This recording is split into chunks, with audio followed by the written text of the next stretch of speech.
The kitchen clock ticked past 7:30, its steady rhythm the only sound breaking the morning quiet of their Clapham Terrace house.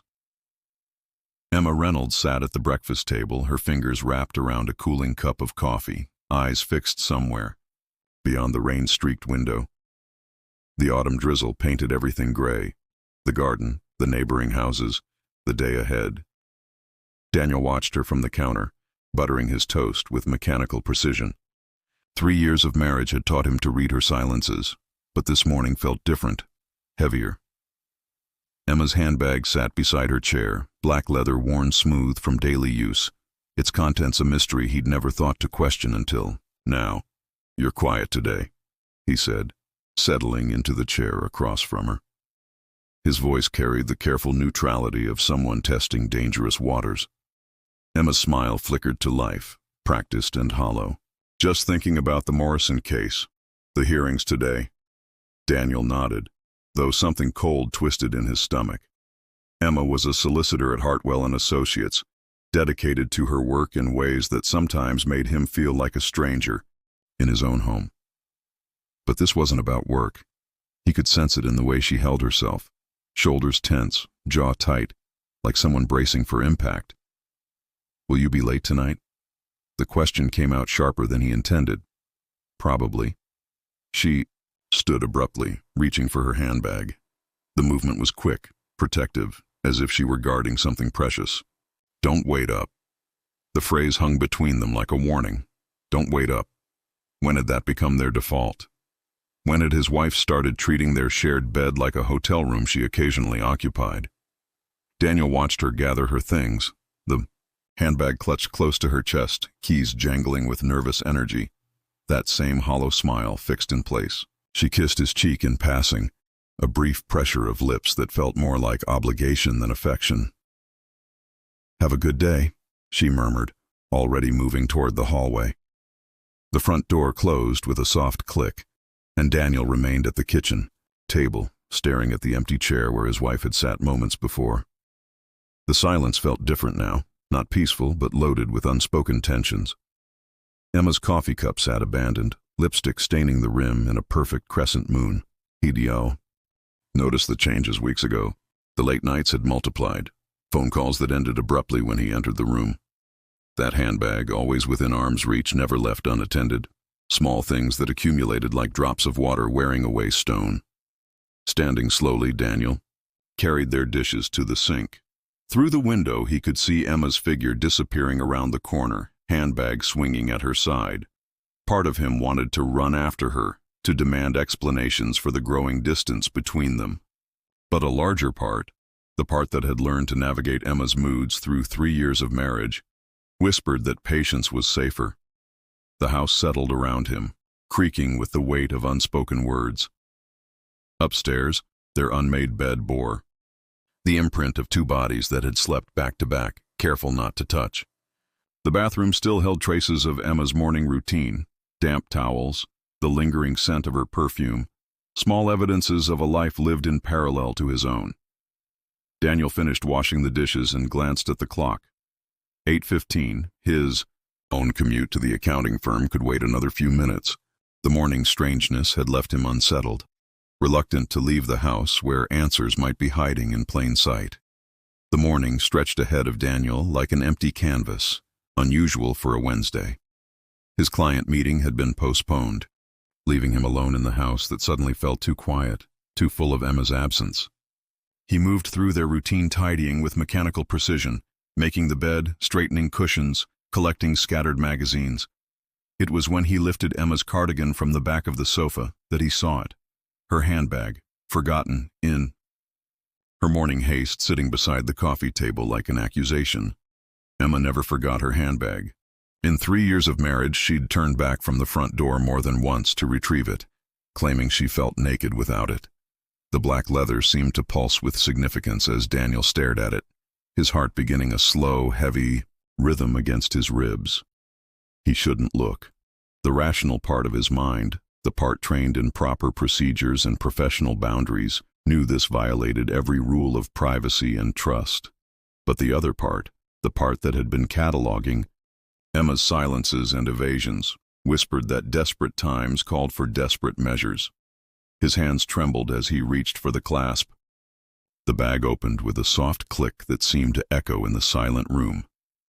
Inside, the usual detritus of daily life: wallet, keys, lipstick, breath mints, a tangle of earphone wires. Nothing unusual. Nothing that explained the growing chasm between them. He was about to close it when his fingers brushed against something crisp and official, tucked into the side pocket. Paper, folded neatly, hidden with deliberate care. Daniel's breath caught as he pulled it free, unfolding it with movements that felt detached from his own body. Petition for divorce. The words swam before his eyes, black ink on white paper that might as well have been a death certificate. Emma Charlotte Reynolds versus Daniel James Reynolds. The formal language blurred as his vision tunneled, focusing on specific phrases that carved themselves into his consciousness. Irreconcilable differences, breakdown of marriage, applicant, seeks dissolution. His wife, his Emma, had been planning to leave him. Not just leave, but divorce him, legally and permanently sever the bonds that he'd believed were sacred. The papers were dated 3 weeks ago, signed in Emma's careful script, witnessed by someone named Sarah Mitchell. Sarah, Emma's friend from university, the one who'd never quite warmed to Daniel, who watched him with barely concealed suspicion during dinner parties.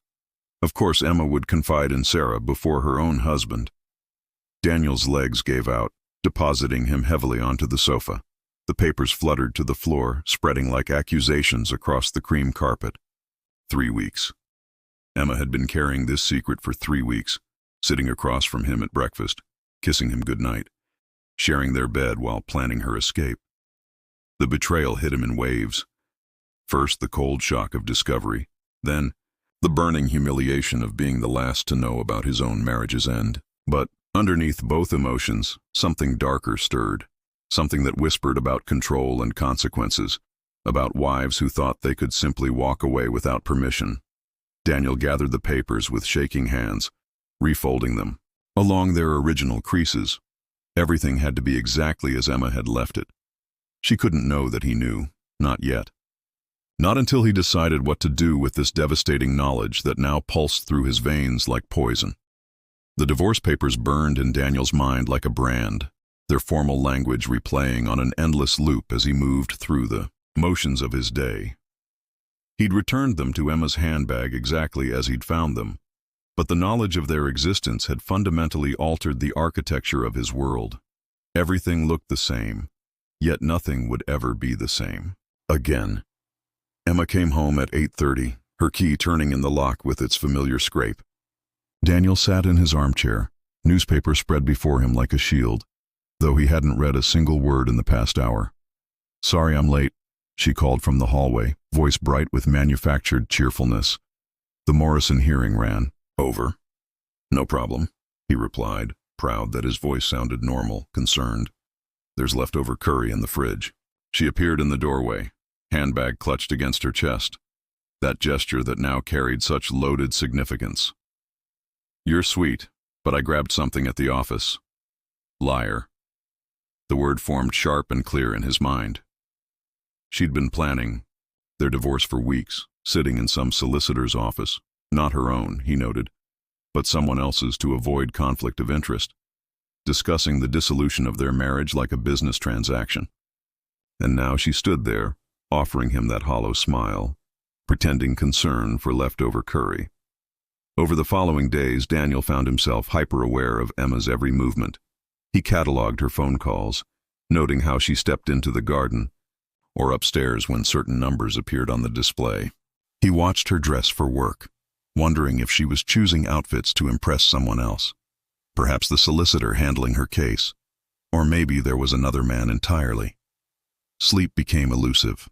Daniel would lie beside his wife's sleeping form, studying the curve of her shoulder in the dim light filtering through their bedroom curtains. How long had she been planning this? Had she ever truly loved him? Or had their entire marriage been an elaborate performance leading to this moment? The questions multiplied like malignant cells, consuming his thoughts during board meetings and client consultations. His work suffered. Colleagues began to notice his distraction, his tendency to stare into space during conversations. But Daniel couldn't explain that he was watching his marriage disintegrate in slow motion, powerless to stop it because he wasn't supposed to know it was happening. Emma seemed oblivious to his scrutiny, or perhaps she was simply too focused on her secret project to notice her husband's growing obsession. She worked later, talked less, answered his questions with increasing vagueness. When he asked about her day, she offered generic responses. Busy, tiring, complicated cases.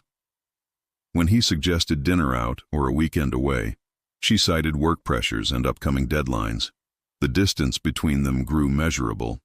They moved around each other, like polite strangers sharing space in a hotel.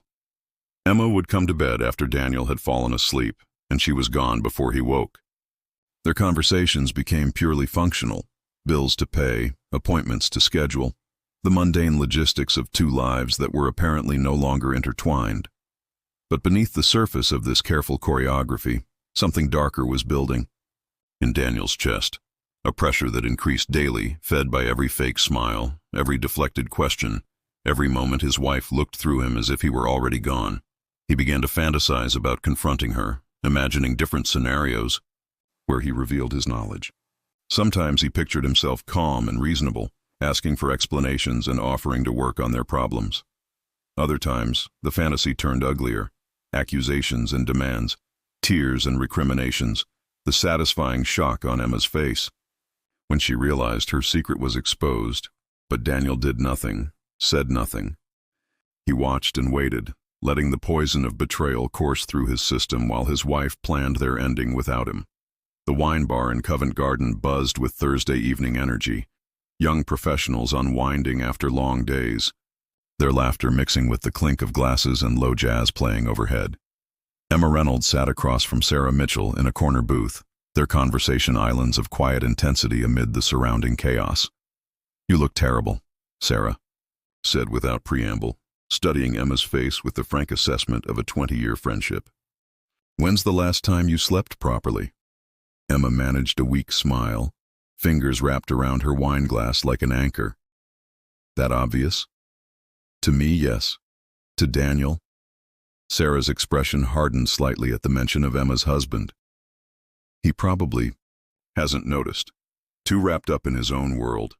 The accuracy of that observation stung, though Emma couldn't argue with it. Daniel had become increasingly distant lately, though she wondered if she was projecting her own guilt onto his behavior. Living with such an enormous secret was exhausting, like carrying a weight that grew heavier each day. "I got the papers," Emma said quietly, the words barely audible above the bar's ambient noise. "The divorce petition. It's real now." Sarah leaned forward, her voice dropping to match Emma's volume. "Good. How do you feel?" "Terrified." The admission came out in a rush, followed by tears that Emma quickly wiped away. "What if I'm making a mistake? What if I'm throwing away something that could be fixed?" Sarah's voice was gentle but firm. "We've had this conversation.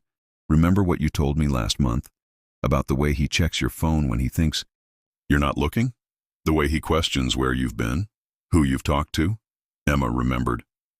The gradual erosions of privacy that Daniel had framed as concern, the way conversations became interrogations when she was late from work, the increasing sense that she was being watched and evaluated rather than loved and trusted. "It's not dramatic enough," Emma said, voicing the doubt that plagued her sleepless nights. "He's never hit me, never screamed at me. Other women have it so much worse."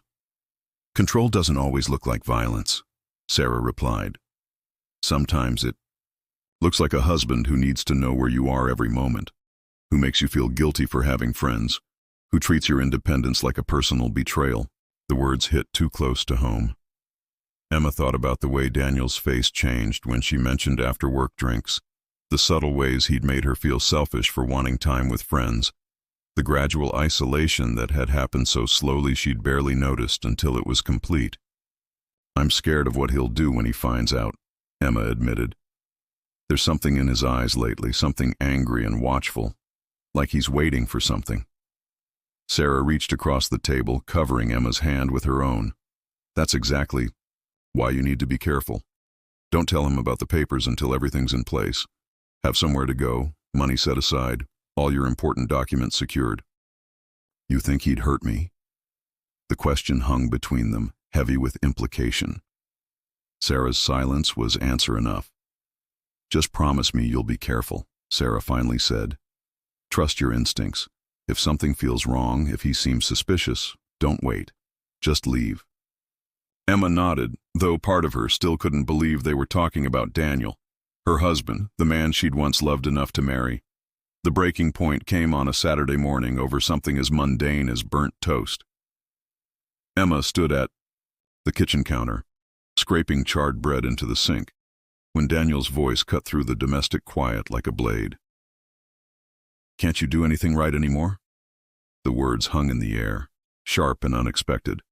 Emma froze, butter knife suspended halfway to the bin, processing not just what he'd said, but the venom with which he'd said it. In 3 years of marriage, Daniel had never spoken to her with such open contempt. It's just toast, she said carefully, searching his face for some explanation for the sudden hostility.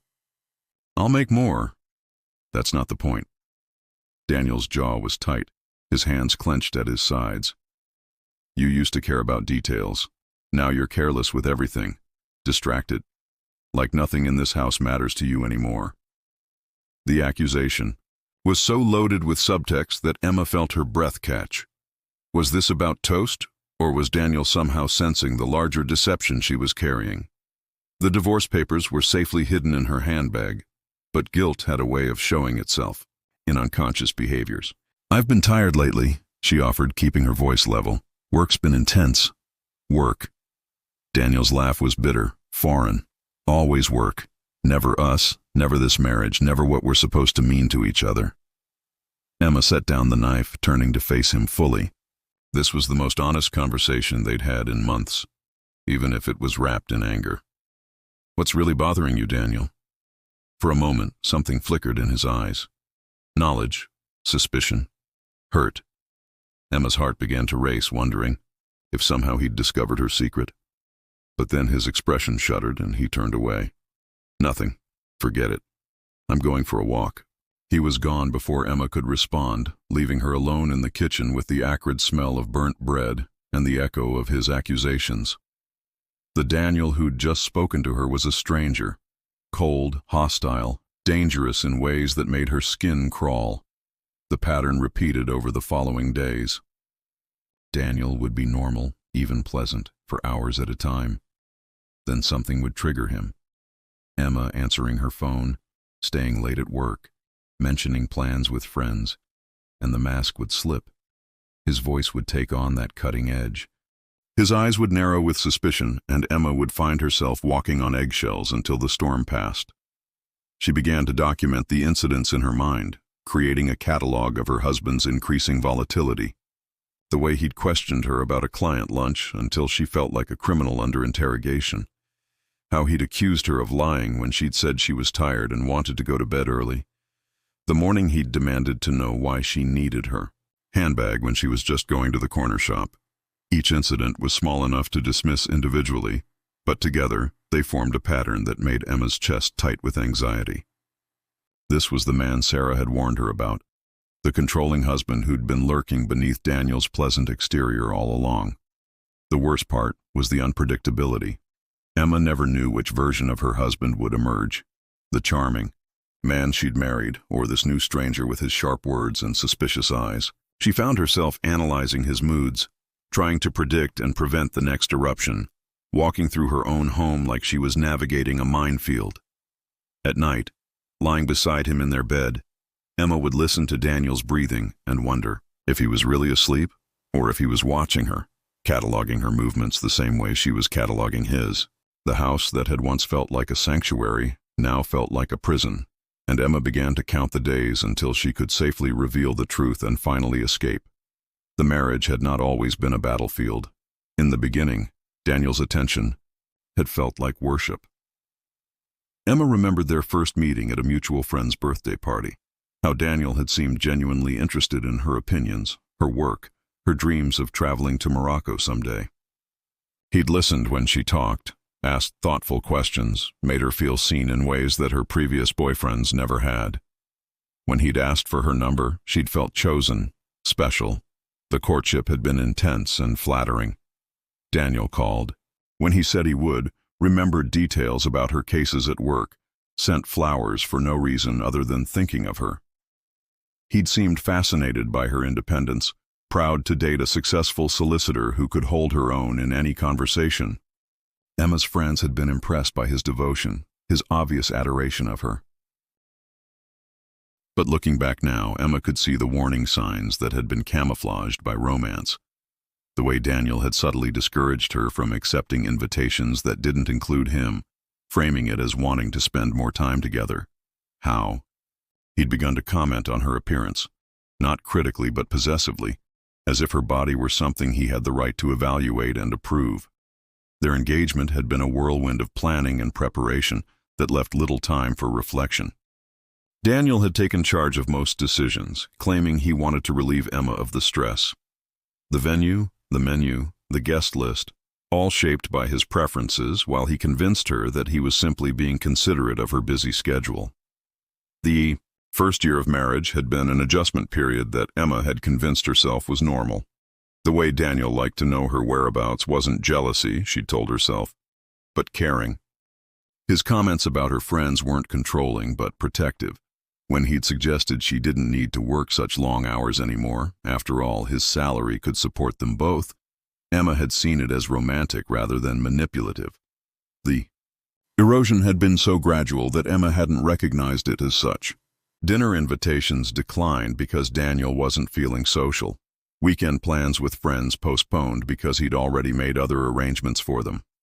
Emma's world had slowly contracted until it centered almost entirely around her husband's needs and preferences. Sarah had tried to warn her during their second year of marriage, pointing out how Emma never seemed available anymore, how she'd stopped sharing details about her life the way she used to. But Emma had been defensive, interpreting Sarah's concerns as jealousy or misunderstanding. Daniel wasn't controlling, she'd insisted. He was devoted. The turning point had come 6 months ago, during what should have been a minor disagreement, about Emma working late. Daniel's reaction had been so disproportionate, accusations of neglect, demands for explanations, an interrogation that had lasted until past midnight, that Emma had finally seen her marriage clearly. This wasn't love, this was ownership. She'd begun to notice other things then, how Daniel monitored her phone usage, the way he found excuses to interrupt her conversations with clients or friends, his habit of going through her belongings under the guise of helpfulness. The man she'd married hadn't changed. She'd simply stopped making excuses for behavior that had always been problematic. The decision to seek divorce had crystallized during a particularly ugly fight about Emma's friendship with Sarah. Daniel had accused her of sharing private details about their marriage, of putting her loyalty to a friend above her commitment to her husband. The way he'd spoken, as if Emma were property that Sarah was trying to steal, had made something click into place. She'd consulted a divorce attorney the following week, seeking advice on how to protect herself during the process. The lawyer had been gentle but clear. Women leaving controlling relationships needed to be strategic. Documentation, financial security, and a safety plan were all crucial elements. That's when Emma had realized she was afraid of her husband. Not physically, not yet, but afraid of his reaction when he discovered she was leaving. The Daniel who could fly into a rage over burnt toast was capable of much worse when faced with the ultimate loss of control. Now, carrying the secret of those divorce papers, Emma felt like she was living with a stranger wearing her husband's face, a stranger who was growing more dangerous by the day. The late-night phone calls had become Emma's lifeline, whispered conversations conducted in the bathroom with the tap running to mask her voice. Tonight, like so many others, she waited until Daniel's breathing deepened into sleep before slipping from their bed and padding quietly downstairs. "I can't keep doing this," she whispered into the phone, her back pressed against the kitchen door. "Living with him feels like drowning in slow motion, then don't." The voice on the other end was warm, familiar in ways that made Emma's chest ache with longing. "You have options, Em. You always have." Marcus Chen had been her first love, the relationship that had defined her understanding of what it meant to be truly seen by another person. They'd met during their final year at university. Two ambitious law students who'd found in each other a perfect balance of intellectual challenge and emotional intimacy. For 18 months, they'd been inseparable, study partners, lovers, best friends who'd planned a future that had seemed inevitable until life intervened. Marcus had been offered a position with a prestigious firm in Hong Kong, a career opportunity too significant to refuse. Emma had been tied to London by her training contract and her ailing mother. They'd tried long distance for 6 months before acknowledging the impossibility of their situation. The breakup had been mature, mutual, and devastating. That had been 5 years ago. Marcus was supposed to be a closed chapter, a beautiful memory safely contained in Emma's past. But when her marriage began its slow collapse, when the walls of her life with Daniel began closing in, she'd found herself searching for Marcus on social media, with the desperate hope of someone drowning looking for a rope. He'd returned to London 6 months ago, accepting a position with a human rights organization. Their first coffee had been innocent enough, old friends catching up, sharing war stories about their respective careers. But the connection that had once bound them together proved remarkably resilient to time and distance. "I saw him today," Marcus continued, his voice carrying across the phone line like a caress. "Daniel. He was outside my office building." Emma's blood turned to ice. "What? Are you sure?" Tall brown hair, expensive suit, standing across the street, watching the entrance. "When he saw me coming out, he walked away, but I'm certain it was him." The implications hit Emma like physical blows. If Daniel was following Marcus, if he'd connected the dots between her late nights and mysterious phone calls, then her carefully constructed secret was crumbling. The divorce papers were one thing, a wife's legal right to seek freedom. But an affair, even an emotional one, would give Daniel ammunition that could destroy her both personally and professionally. "He doesn't know," Emma said, though the words felt hollow even to her. "He can't know. Listen to me." Marcus's voice was urgent now, stripped of its usual gentle humor. "If he's watching me, if he suspects something, you need to be careful. Really careful." Emma thought about Daniel's increasingly erratic behavior, the way his mask slipped more frequently now, revealing glimpses of something cold and calculating beneath. The burnt toast incident had been followed by others, sudden rages over minor infractions, accusations that felt loaded with subtext, moments when his eyes held a fury that made her skin crawl. "I love you," Marcus said quietly. "I should have said it weeks ago, but I love you. I never stopped loving you, and knowing you're trapped with him is killing me." The words Emma had been afraid to acknowledge, even to herself, hung between them. Like a bridge she was terrified to cross. Loving Marcus made her decision to leave Daniel easier, but it also made it infinitely more dangerous. "I love you too," she whispered, the admission feeling like both salvation and damnation. "But if Daniel knows about us, he doesn't have to know anything more than he already suspects. Just get out, Em. File the papers and get out before this gets any worse." Emma closed her eyes, Daniel's sleeping form 2 floors above her like a threat she couldn't escape. The confrontation came on Sunday morning, deceptively peaceful in its beginning. Emma sat at the kitchen table with her laptop, reviewing case files, when Daniel appeared in the doorway with a cup of coffee and an expression she couldn't quite read. "Working again?" His tone was conversational, but Emma had learned to listen for the undercurrents in her husband's voice. This morning, they ran deep and dangerous. "The Morrison case goes to trial next week," she replied without looking up, keeping her voice level. "I need to review the witness statements." Daniel settled into the chair across from her, the same seat where this had all begun, with divorce papers hidden in handbags and secrets festering like wounds. "You've been working a lot of late nights lately." Something in his phrasing made Emma's fingers still on the keyboard. "The case is complicated. You know how it is during trial preparation." "I do know how it is." Daniel's voice had taken on that sharp edge she'd begun to dread. "What I don't know is why you need to take so many phone calls during these late nights, in the bathroom, with the water running." Emma's blood turned to ice, but she forced herself to meet his gaze steadily. "I don't know what you're talking about." Don't. The word came out like a gunshot. Don't lie to me anymore, Emma. I'm not stupid, and I'm not blind. The pretense crumbled between them like a house of cards. Emma closed her laptop slowly, buying herself time to think, to plan her next move. This was the moment she'd been dreading and anticipating in equal measure, the end of secrets, the beginning of whatever came next. What exactly do you think? You know? She asked, proud that her voice remained steady. Daniel's laugh was bitter, unrecognizable.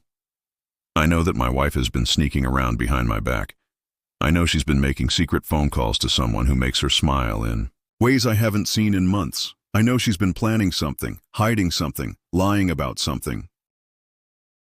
Each accusation was a step closer to the truth, but Emma noticed what he wasn't saying. No mention of divorce papers, no specific names, no concrete evidence beyond suspicious behavior. He was fishing, hoping she'd confess to crimes he could only guess at. You're imagining things, Emma said, the lie tasting like ash in her mouth. You've been paranoid and controlling for months, and now you're seeing conspiracies where none exist. Controlling? Daniel's voice rose, fury bleeding through his carefully maintained facade. I'm controlling because I expect honesty from my wife? Because I notice when she stops looking at me, stops talking to me, stops acting like she wants to be married to me? Maybe that's because I don't want to be married to you anymore. The words escaped before Emma could stop them, hanging in the air like a declaration of war. Daniel's face went through a series of expressions: shock, hurt, rage, before settling into something cold and calculating that made Emma's skin crawl. So there it is, he said quietly. Finally, some truth. Emma stood, suddenly desperate to put distance between them. But Daniel was faster. He moved around the table, not quite blocking her path, but making it clear that this conversation wasn't over. Who is he? Daniel's voice was deadly calm now, more frightening than his earlier rage. The man you've been talking to. The reason you want out of our marriage. There's no one else, Emma lied. This is about us, about what we've become. Liar. The word was a whisper, but it carried the weight of absolute conviction. There's someone else. Someone who's convinced you that you deserve better than what we have. Emma lifted her chin, meeting his gaze with defiance she didn't entirely feel. Maybe I do deserve better. Daniel's smile was sharp enough to cut. We'll see about that. Tuesday evening brought the kind of London rain that seemed designed to match Emma's mood, persistent, cold, and relentless. She gathered her things from the office later than usual, the Morrison case files finally complete, her strategy for tomorrow's opening arguments as solid as she could make them under the circumstances. The past 2 days since her confrontation with Daniel had been a masterclass in psychological warfare. He'd been unnervingly pleasant, making breakfast, asking about her day, behaving like the perfect husband while his eyes watched her with the intensity of a predator studying prey. The performance was more unsettling than his previous outbursts had been. Emma's phone buzzed as she stepped onto the wet pavement outside her office building. Daniel's name appeared on the screen, and her stomach clenched with automatic anxiety. Thought I'd walk you to the station tonight. His voice was warm, considerate. The weather's terrible, and you've been working so hard. That's not necessary, Emma replied, scanning the street around her office. I have my umbrella. I'm already on my way. Meet me at the corner of your street. The line went dead before Emma could protest. She stood in the rain, her heartbeat accelerating as she processed the implications. Daniel never picked her up from work. In 3 years of marriage, he'd done it perhaps twice, both times when she was ill. This sudden solicitousness felt like a trap, though she couldn't identify exactly what kind. He appeared through the rain like a figure from a nightmare, tall, handsome, carrying an umbrella large enough for two. His smile was perfect, loving, the kind that would have melted her heart 2 years ago. Now it made her skin crawl. There's my hard-working wife, he said, pulling her under the umbrella's protection. His arm around her shoulders felt like a cage. How did the case preparation go? Fine, Emma managed, trying to match his casual tone while every instinct screamed at her to run. Opening arguments tomorrow. I'm proud of you, Daniel said, steering her toward the underground station. "You're so dedicated, so passionate about justice. It's one of the things I've always admired about you." The words were right, the tone was right, but something underneath felt fundamentally wrong. Emma found herself cataloging escape routes. As they walked, side streets she could dart down, shops she could duck into, people she could call for help. But Daniel's grip on her shoulder was firm, proprietary, and the rain had driven most pedestrians indoors. "Daniel," she said carefully, "is everything all right? You seem different tonight." "Different how?" His voice carried that edge she'd learned, to fear hidden beneath a veneer of curiosity. "I don't know. Intense, I suppose." Daniel's laugh was too loud for the quiet street. "I suppose I'm just realizing how much I love my wife, how much I'd hate to lose her." The words sent ice through Emma's veins. There was something final about them, something that sounded less like a declaration of love than a threat. The station. Entrance loomed ahead, yellow light spilling onto the wet pavement, and Emma felt like she was walking toward her own execution. The platform would be crowded with commuters, she told herself. Daniel wouldn't do anything dramatic in front of witnesses, but as they descended the stairs into the underground's fluorescent depths, Emma couldn't shake the feeling that she was making a terrible mistake. The platform thrummed with the energy of evening rush hour, dozens of commuters forming loose clusters along the yellow safety line. The air was thick with dampness from rain-soaked coats and the metallic tang of the underground, punctuated by the distant rumble of an approaching train. Emma stood beside Daniel, hyper-aware of his presence in a way that made her skin prickle with unease. His hand rested on her lower back, a gesture that would have seemed protective to casual observers, but felt possessive, controlling, like a claim of ownership. She tried to step forward, putting space between them, but his fingers pressed more, firmly against her spine. "Busy tonight," Daniel observed, his voice carrying that false casualness she'd learned to dread. All these people rushing home to their families, to their real lives. Something in his phrasing made Emma's breath catch.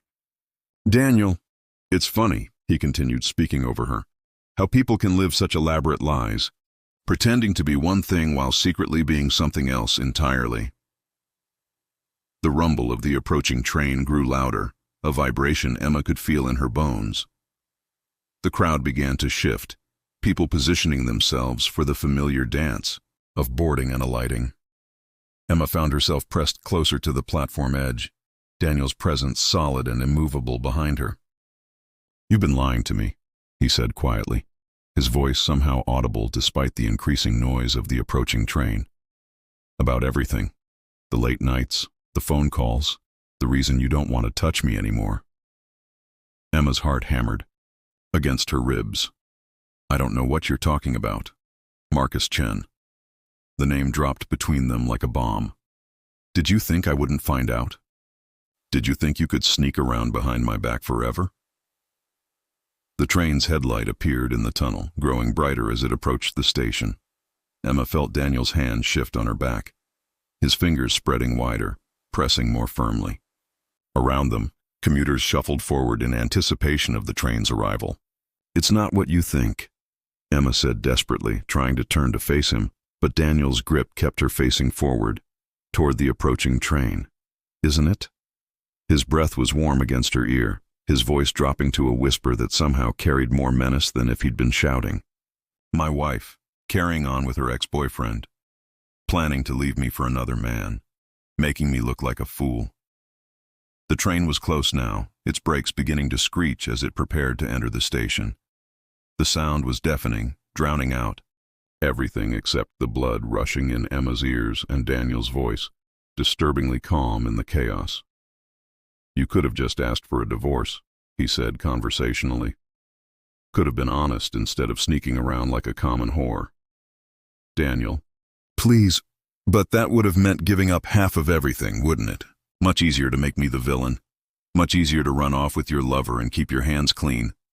The train burst into the station with a roar of metal and rushing air. Emma felt the platform vibrate beneath her feet, felt the wall of displaced air push against her body.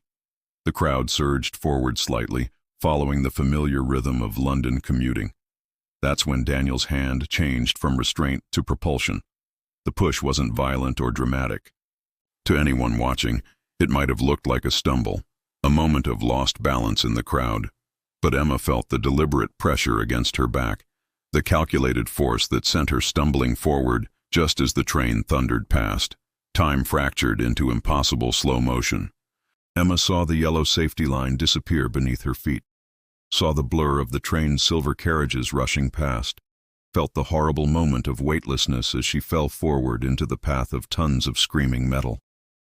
The last thing she saw was Daniel's face, calm and satisfied, watching her fall with the same expression he'd worn while reading the morning paper over breakfast. No shock, no horror, no attempt to save her. Just the cold satisfaction of a man who'd finally solved his problem. The screams began before Emma hit the tracks, a chorus of horror that would haunt the survivors for years to come. The silence after the screaming was the worst part. For 17 minutes, nothing moved on Platform 3 except the emergency responders who arrived with practiced efficiency to deal with what British Transport Police would later classify as a person-under-train incident. The commuters who had witnessed Emma's fall stood frozen in shock, their faces pale masks of trauma that would visit them in nightmares for months to come. Daniel remained exactly where he'd been standing, his expression carefully arranged into appropriate horror. When the first police officer approached him, a young constable with kind eyes and a gentle voice, he was ready with his performance. "She just fell," he repeated, his voice breaking at precisely the right moments. 1 second she was beside me, and then, God, I keep thinking I should have grabbed her, should have been faster. The constable nodded sympathetically, scribbling notes in a pad that would later become evidence. Around them, other officers were taking statements from witnesses, but Daniel noticed with relief that most people had been looking at their phones or watching for the train. Few had clear sight lines to what had actually happened. "Had your wife been feeling unwell lately?" the officer asked. "Dizzy spells? Anything like that?" "She'd been under a lot of stress," Daniel replied, allowing tears to gather in his eyes. "Work pressure, a difficult case. She'd been sleeping poorly, not eating properly. I kept telling her to take better care of herself." It was the perfect foundation for the narrative he would maintain throughout the investigation. A devoted husband, whose wife had succumbed to the pressures of modern life, a tragic accident born of exhaustion and inattention. The push that had sent Emma to her death would be rewritten as a stumble, a moment of lost balance in a crowded station. The call to Sarah came at 9:47 p.m., delivered by a family liaison officer whose job it was to bear unbearable news. Sarah's scream could be heard through the phone, a sound of pure anguish that made even seasoned police officers wince. She arrived at the station 30 minutes later, her face streaked with tears and mascara, demanding to see Emma's belongings. The handbag that had started it all sat on a metal table in a sterile room, its contents spread out like evidence of a life interrupted. "Where are her papers?" Sarah demanded, her voice hoarse from crying. "Her legal documents?" The officer looked confused. "What papers, miss?" Sarah's eyes found Daniel across the room, saw him watching her with an expression that might have been grief, but looked more like calculation. "She was carrying divorce papers," Sarah said loudly, her voice carrying to every corner of the room. She was leaving him. Daniel's carefully constructed mask slipped for just a moment, revealing something cold and satisfied underneath. But he recovered quickly, his face crumpling with what appeared to be genuine anguish. "Divorce papers?" he said, as if the words were foreign to him. "Sarah, what are you talking about?" Emma never mentioned divorce. But Sarah had seen that momentary slip, that flash of something predatory in Daniel's eyes. As the police officers exchanged glances and began asking new questions, she realized that Emma's death hadn't been an accident at all. It had been murder, perfectly planned and flawlessly executed by a man who had just gotten away with it. 6 months later, the Old Bailey courtroom was packed with observers drawn by the sensational nature of the case that had gripped London's attention. R.V. Daniel Reynolds had all the elements of a perfect tabloid story: a controlling husband, a secret affair, hidden divorce papers, and a death that prosecution claimed was murder disguised as accident. Daniel sat in the dock wearing a perfectly tailored Navy suit, his expression appropriately somber as QC Helena Morrison, no relation to Emma's final case, delivered her closing argument for the prosecution. "Ladies and gentlemen of the jury," Morrison said, her voice carrying clearly through the hushed courtroom, "this case is about control, about a man who believed he owned his wife so completely that he would rather see her dead than see her free. The evidence had taken months to assemble. Sarah's testimony about Emma's fears, the divorce papers found hidden in her desk at work, phone records showing Daniel's surveillance of Marcus Chen, and most damaging of all, CCTV footage from the underground station that clearly showed Daniel's hand pushing against Emma's back in the moments before she fell. The defense had argued accident, stress, a tragic moment of lost balance in a crowded station. But the prosecution had methodically dismantled every alternative explanation, painting a picture of premeditated murder carried out by a man who had studied his wife's routines and vulnerabilities with calculating precision. Marcus Chen had testified, via video link from Hong Kong, his voice breaking as he described Emma's growing fear of her husband, her plans to leave, the way she'd spoken about feeling trapped and watched. His testimony had been devastating in its quiet sincerity, stripping away any remaining doubt about Emma's state of mind in her final weeks. When Daniel finally took the stand in his own defense, the carefully maintained facade began to crumble under cross-examination. Asked about the divorce papers, he claimed ignorance despite evidence that he'd searched Emma's belongings. Questioned about his surveillance of Marcus, he became defensive, argumentative, showing glimpses of the controlling personality that had made Emma's life a prison. "You couldn't stand the thought of losing control, could you, Mr. Reynolds?" Morrison pressed. "Your wife was going to leave you, publicly humiliate you, take half your assets and run off with another man. That was unacceptable to you." "She was my wife," Daniel snapped, his composure finally fracturing completely. "She took vows. She promised to honor and obey, and instead she was sneaking around behind my back like a common what, Mr. Reynolds?" The silence that followed was damning. In that moment, the jury saw not a grieving widower, but a man consumed by possessive rage, someone for whom his wife's autonomy was a personal affront requiring violent correction. The verdict came after 3 days of deliberation. Guilty of murder. As the foreman read the words aloud, Daniel's face went through a series of expressions: shock, denial, and finally a kind of bitter satisfaction, as if he'd rather be seen as a murderer than as a man whose wife had successfully escaped him.